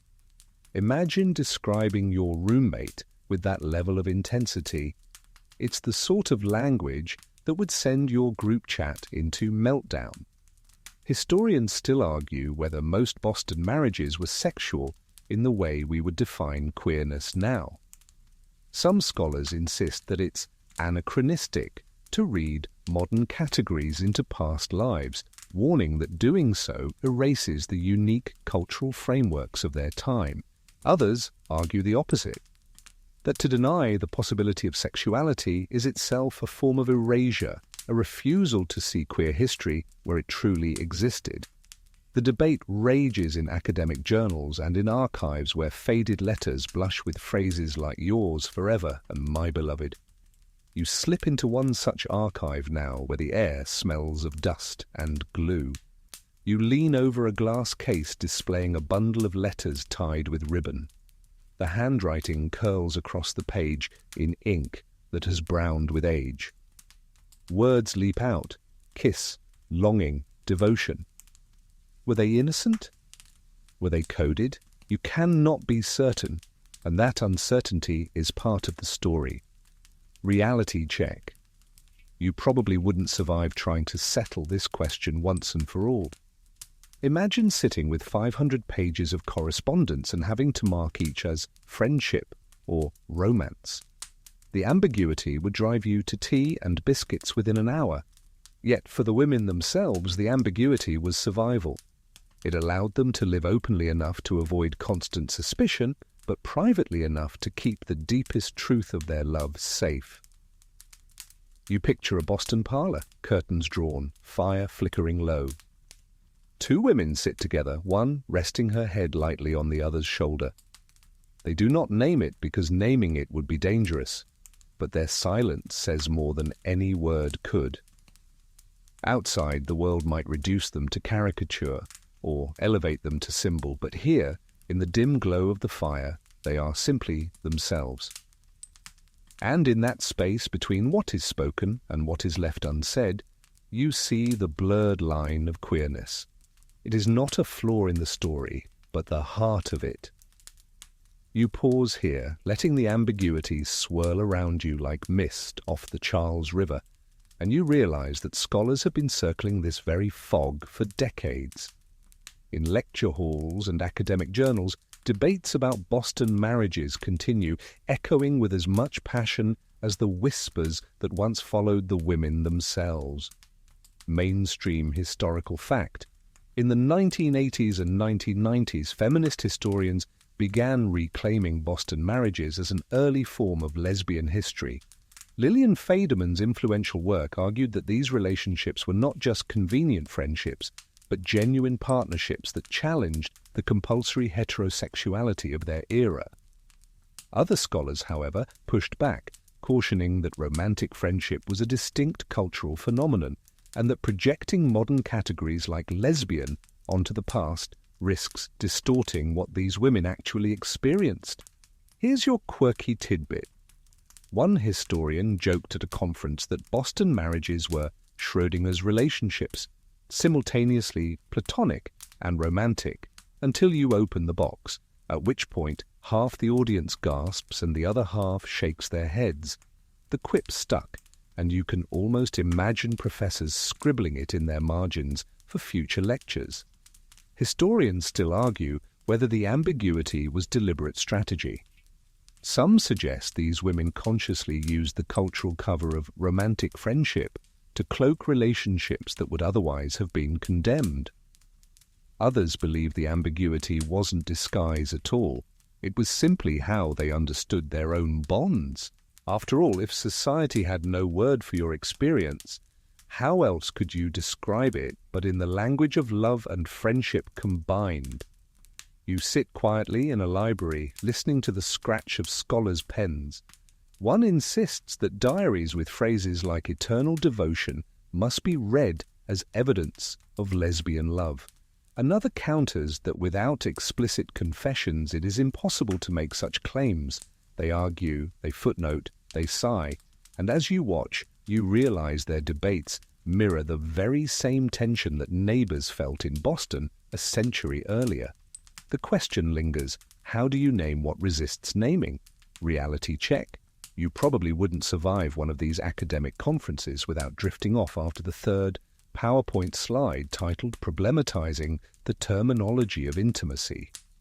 Yet beneath the jargon lies a simple truth. These debates matter because they shape how we tell the story of women's lives. Were Boston marriages acts of quiet rebellion, or were they simply overlooked forms of companionship? The answer shapes whether we see these women as proto-queer pioneers or as products of their time. You picture the women themselves watching this debate unfold from the afterlife, perhaps amused. One nudges the other and whispers, "Do you think they'll ever decide?" The other chuckles softly and replies, "Let them argue. It keeps us alive in memory." The lamps burn low in that imagined library, and you lean back in your chair, realizing that the ambiguity isn't a flaw to be solved, but a feature to be preserved. Boston marriages live on precisely because they resist neat definition. They remind you that history, like life, is messy, complex, and resistant to boxes. You leave the hushed libraries and step into the bustle of a new century.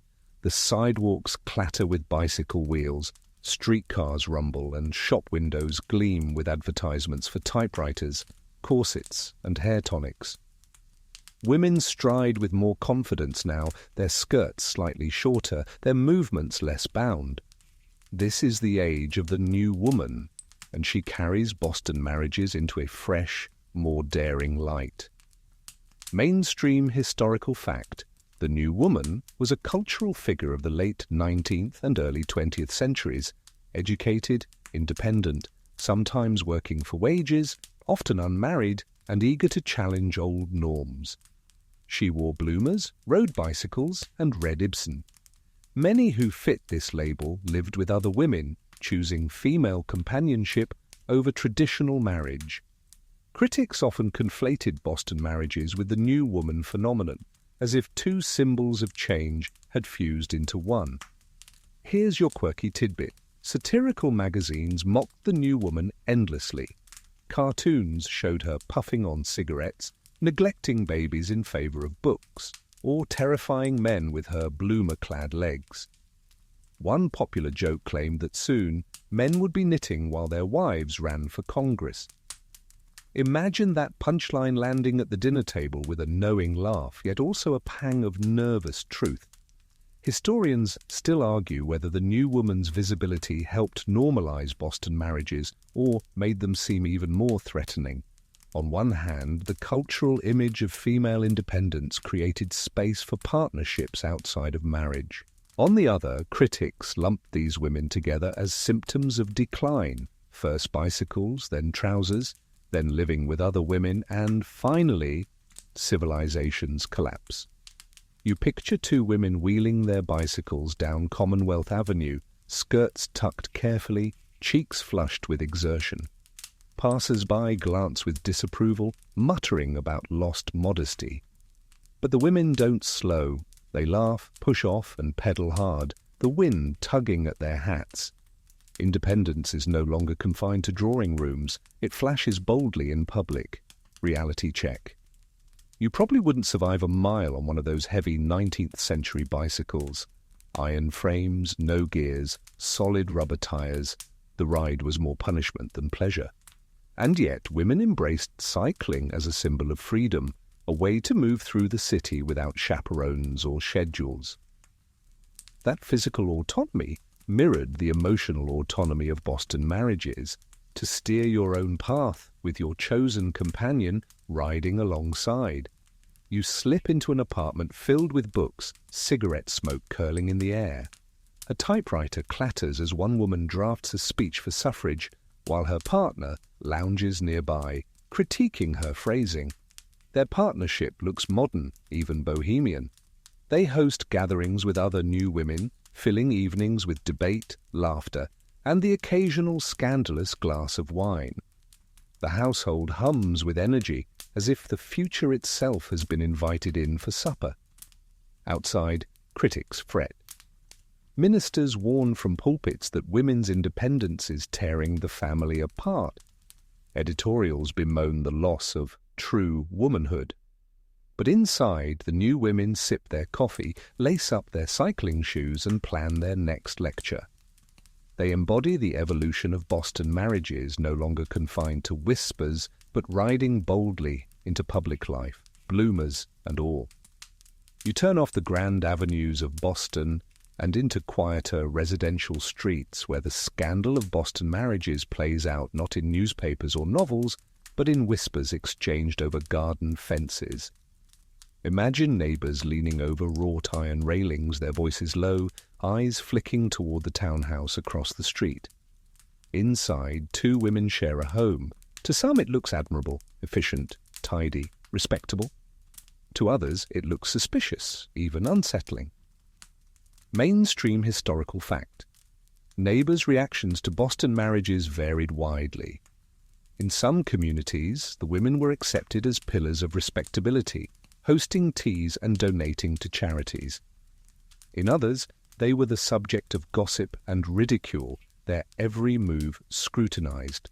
The line between acceptance and scandal was thin, depending on class, wealth, and the generosity or malice of local opinion. Here's your quirky tidbit. In one Massachusetts town, a local busybody kept a literal sightings log of two women she suspected of being in a Boston marriage. She noted when they shopped together, when they entertained guests, even when they walked their dog. The notes read almost like birdwatching records, except the species under observation was respectable spinsters. Imagine today's equivalent, someone running a neighborhood Facebook group just to document your grocery runs. Historians still argue whether local communities tolerated Boston marriages more readily among wealthy women than among those of modest means. Some evidence suggests that money and class acted like insulation. If the women kept their house stylish, their garden neat, and their charitable donations generous, neighbors might overlook unconventional arrangements, but if they lacked resources, or if their bond seemed too visible, the whispers grew sharper, sometimes morphing into outright hostility. You stroll down the sidewalk, the smell of lilacs heavy in the spring air. Curtains twitch in nearby windows as two women step outside to greet a caller. They smile, their hats perfectly pinned, their manners impeccable.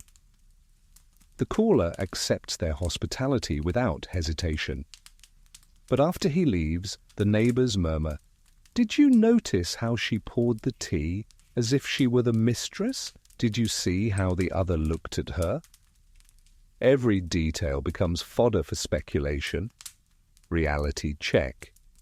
You probably wouldn't survive under that level of scrutiny. Imagine every trip to the market analysed for meaning, every dinner guest tallied, every curtain left open at the wrong time, sparking a week's worth of chatter.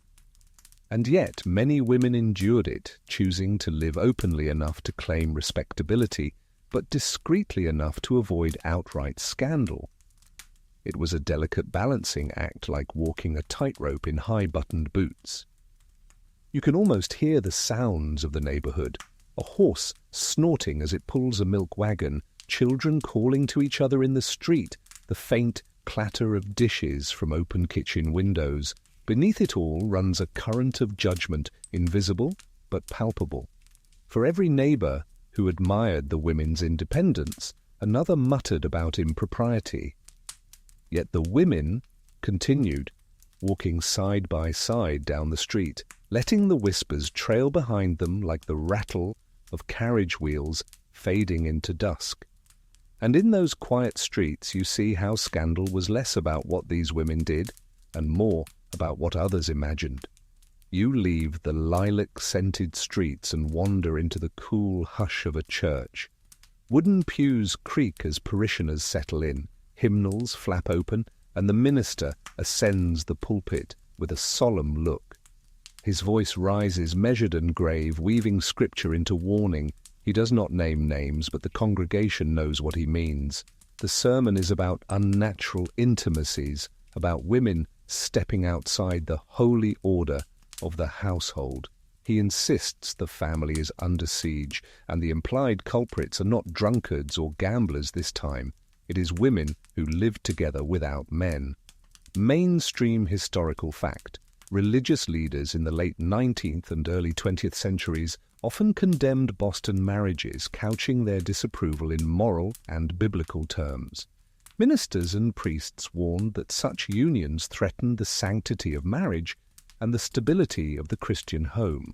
Publications from Protestant and Catholic circles alike described same-sex partnerships among women as unwholesome or against nature. Here's your quirky tidbit. One minister famously warned his flock that women living together would forget their sacred duty to bake bread, as if the greatest danger of companionship was not moral corruption, but the loss of homemade loaves. Imagine the scandal, freshly delivered by the baker down the street instead of the oven at home. Historians still argue whether religious condemnation had much practical effect.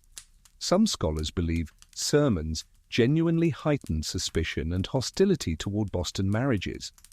Others argue the warnings were more bluster than influence, with congregants politely nodding in the pews and then happily attending teas hosted by the very women being condemned.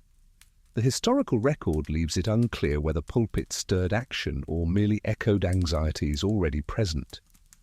You sit among the pews, feeling the minister's words roll like thunder overhead. He gestures toward the stained glass windows, as if saints themselves are peering down in judgment. Yet as his voice booms, your eyes wander to two women seated side by side.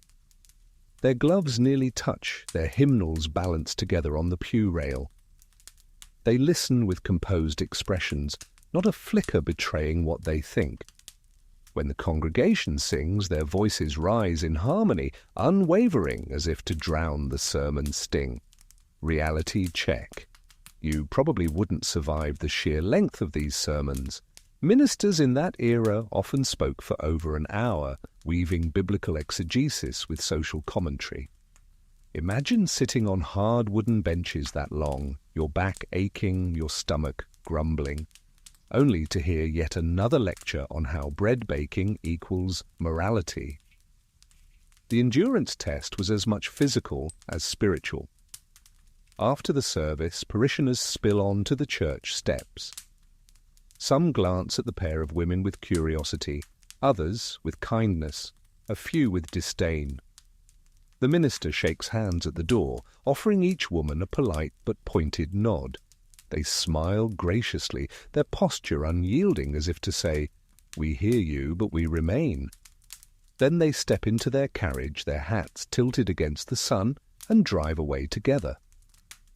The hymn, lingers faintly in your ears, its refrain about steadfast love echoing with irony. For in those pews beneath sermons heavy with condemnation sat women whose quiet devotion to one another was more steadfast than anything preached from the pulpit. You step now into an archive where the air feels like parchment and time itself has slowed. The room is quiet, but for the faint hum of a dehumidifier, and before you lies a box of letters bound with a ribbon, their edges brittle, ink browned with age.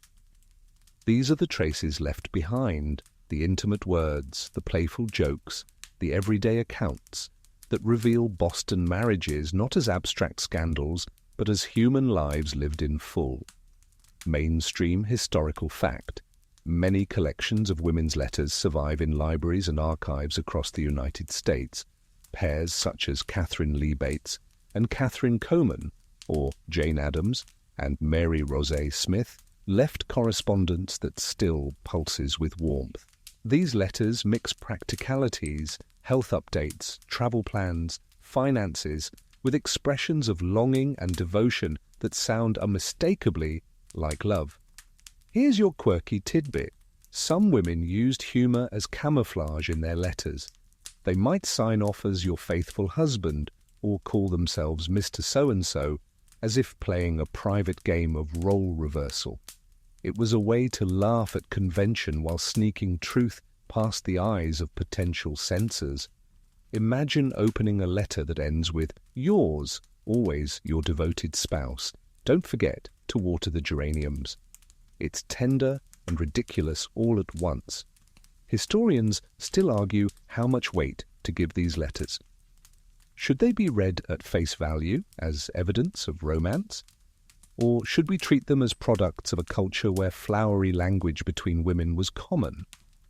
One scholar leans over the documents, pointing at a phrase like eternal devotion, and insists it signals love. Another shakes her head and counters, "This was simply the style of the time." The debate plays out over every adjective, every pet name, every smudge of ink.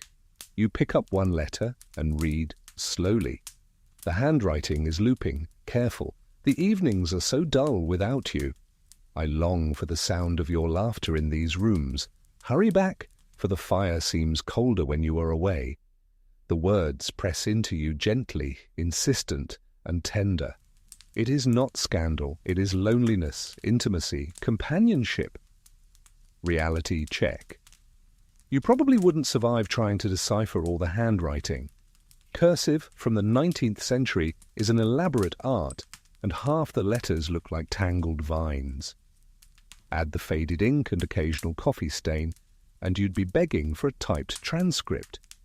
Yet the challenge is part of the charm, the way the writer's hand hesitated on certain words, the way the nib pressed harder on emotional sentences, gives texture you can't find in print. You notice, too, how the letters reveal practical intimacy. One reminds her partner to wear her shawl against the evening chill.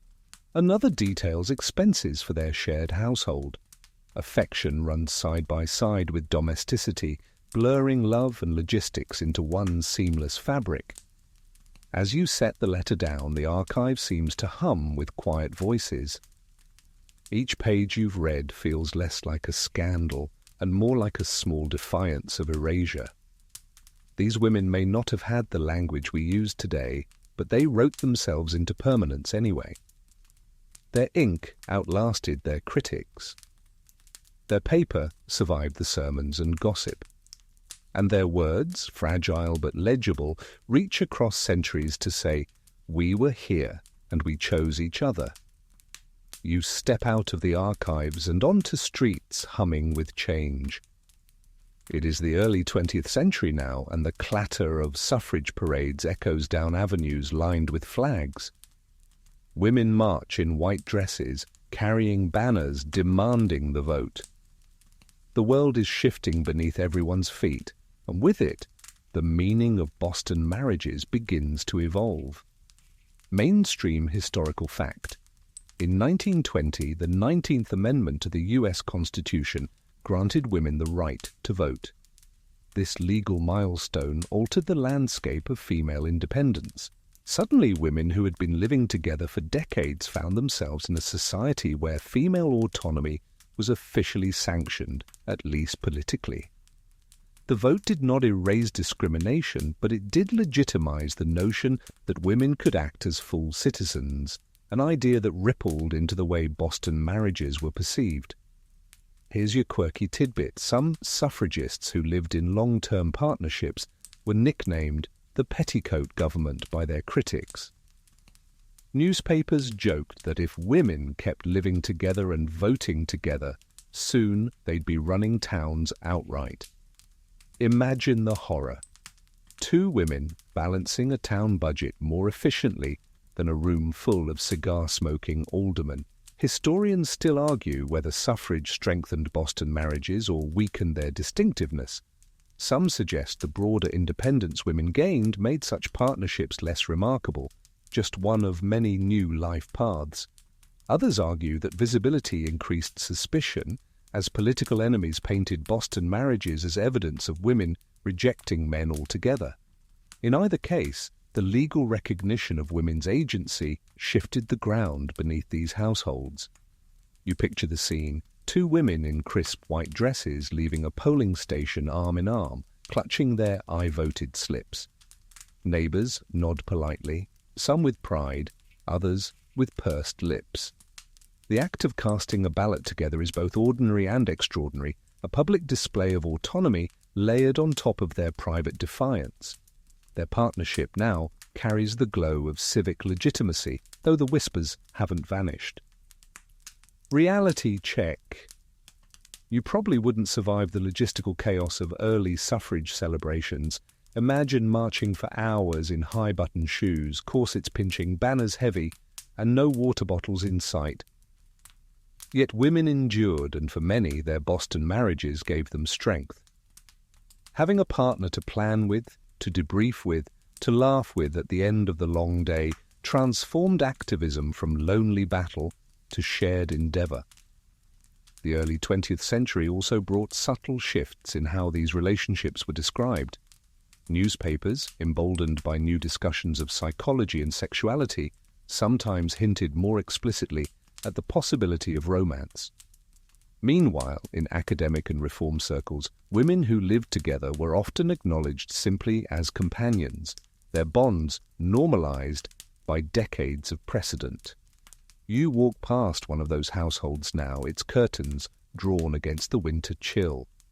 Inside, 2 women read the newspaper aloud, discussing suffrage victories, labor strikes, and the rise of women in the workplace. Their lives are no longer confined to drawing rooms. They are threaded into the fabric of modern politics. The scandal of their arrangement has not disappeared, but it has changed shape, becoming part of a larger conversation about what women can and should be. As you pause outside, you hear the rustle of the newspaper and the murmur of their voices blending with the distant echo of a marching band still playing for suffrage. The old whispers of scandal now sound smaller, drowned out by the louder chorus of progress.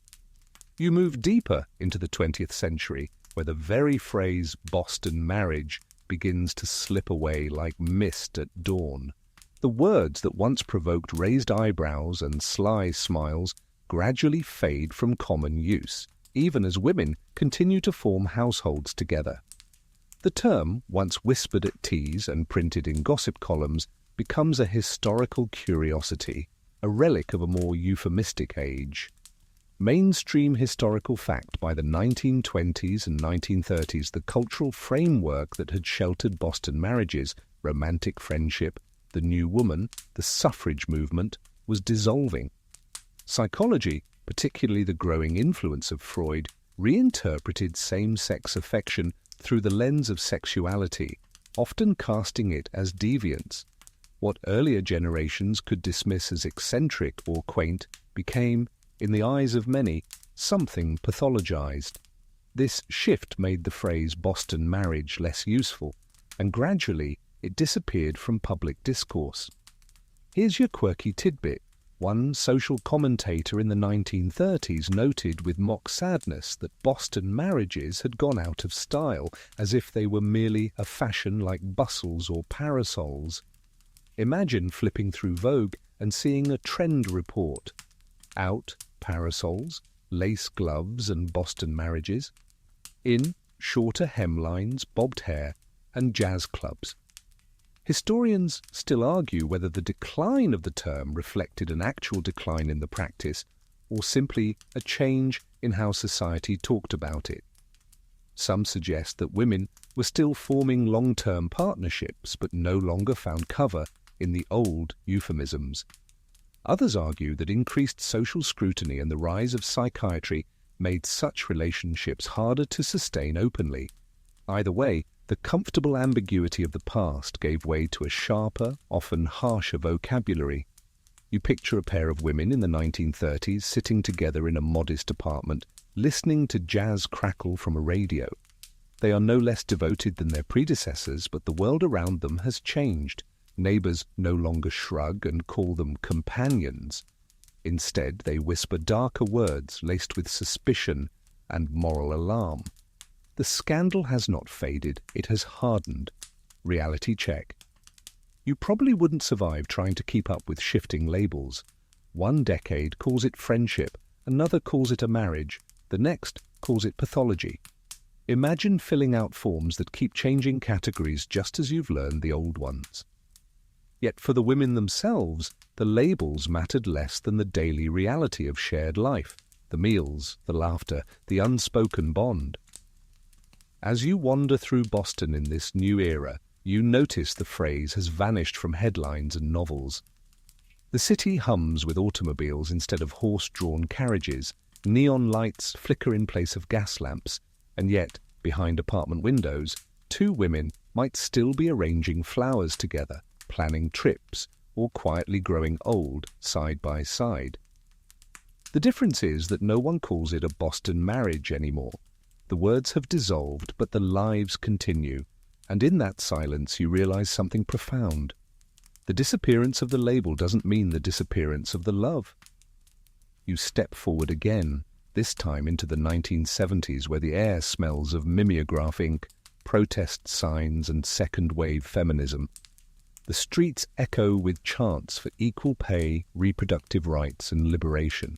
And tucked within this tidal wave of change, Boston marriages are rediscovered, not as quaint curiosities, but as evidence of a longer, deeper history of women choosing each other. Mainstream historical fact, feminist scholars and activists of the 1970s began reclaiming Boston marriages as part of lesbian history. Writers like Lillian Faderman argued that these relationships, whether explicitly sexual or not, challenged compulsory heterosexuality and offered women independence from men.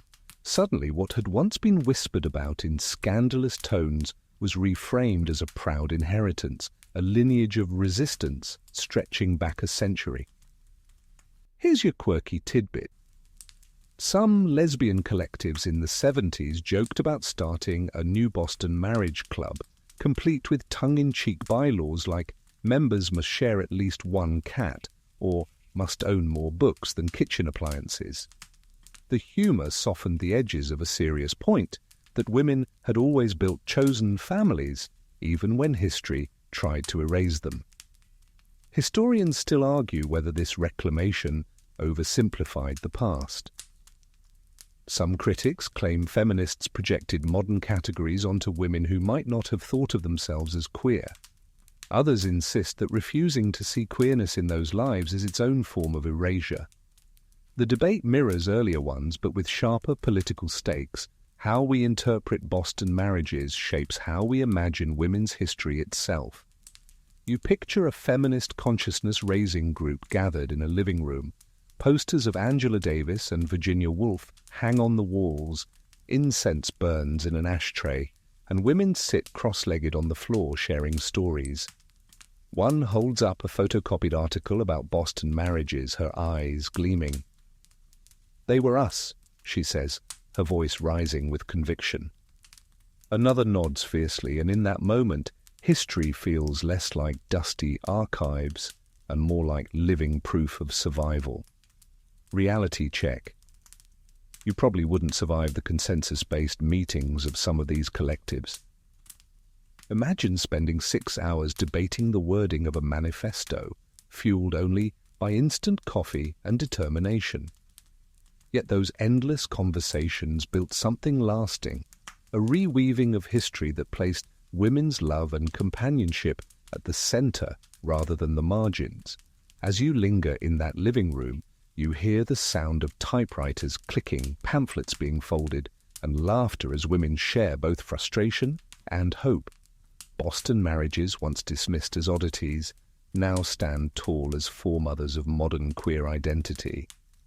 The label itself may have faded, but the rediscovery breathes new life into it, transforming scandal into pride. And you realize that the story of Boston marriages isn't just about how they lived in their own time, it's also about how every new generation chooses to remember them. You wander now into the realm of imagination, novels, plays, and films, where Boston marriages reappear not as footnotes but as characters. The spotlight flickers on, the curtain rises, and suddenly these quiet partnerships from the 19th century are cast anew, speaking lines they never had the chance to utter aloud. Art becomes the stage where history is reinterpreted, embellished, and sometimes reinvented entirely. Mainstream historical fact. The phrase Boston marriage resurfaced in popular culture in 1999, when playwright David Mamet wrote a play of that exact title. In it, two women spar with sharp wit, navigating love, jealousy, and financial intrigue. Mamet's dialogue was sly, biting, and theatrical, far from the subdued respectability of 19th century households. Yet the play rekindled interest in the old term, giving it a modern audience who may never have heard it otherwise. Here's your quirky tidbit. In Mamet's play, one character is obsessed with acquiring a rare emerald, as if love and partnership could hinge on jewelry. Imagine trying to stabilize your relationship with a gemstone. It's like therapy, but shinier and much more expensive. Critics joked that the emerald was a third partner in the marriage, glimmering in the background as the women sparred. Historians still argue whether these cultural retellings help or hinder our understanding. On one hand, fiction sparks curiosity, bringing forgotten history back into conversation. On the other, dramatization often exaggerates, turning nuanced lives into caricature or symbol. Was Olive Chancellor of the Bostonians a genuine reflection of Boston marriages, or simply James's satirical foil? Was Mamet paying homage, or just borrowing the term for theatrical effect? The arguments continue, even as audiences buy tickets and readers turn pages. You picture a modern film set in 1890s Boston. Two women walking side by side under gaslight, their dresses swaying, their dialogue laced with subtle affection. The camera lingers, hinting at intimacy but never confirming it. Later, in a contemporary novel, the same concept reappears but with bolder strokes. Characters declare love openly, something their historical counterparts could only whisper in letters. Each retelling bends the truth, yet each keeps the memory alive. Reality check. You probably wouldn't survive trying to separate fact from fiction after a night binge-watching period dramas. Was that emerald plotline real? Did suffragists really throw salon banquets that wild? Did two professors ever trade Shakespearean insults while sipping absinthe?